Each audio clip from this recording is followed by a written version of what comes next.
Triển lãm quốc tế ngành bánh tại Việt Nam 2025 VIBS 2025 đã khai mạc sáng nay, thu hút gần 200 gian hàng của 120 đơn vị tham gia đến từ 12 quốc gia và vùng lãnh thổ. VIBS 2025 là cơ hội để các doanh nghiệp Việt Nam tiếp cận công nghệ sản xuất tiên tiến nhất và đa dạng hóa nguồn nguyên liệu nhập khẩu, tạo điều kiện cho các chuyên gia, nhà sản xuất và nhà đầu tư cùng nhau thảo luận, giao thương và xây dựng chiến lược phát triển bền vững cho ngành bánh Việt Nam trong tương lai.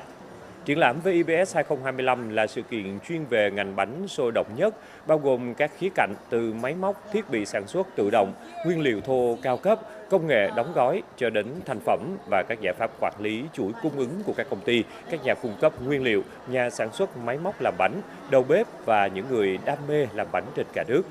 VIBS 2025 sẽ diễn ra đến ngày 13 tháng 12 tại Trung tâm Hội chợ và Triển lãm Sài Gòn, thành phố Hồ Chí Minh.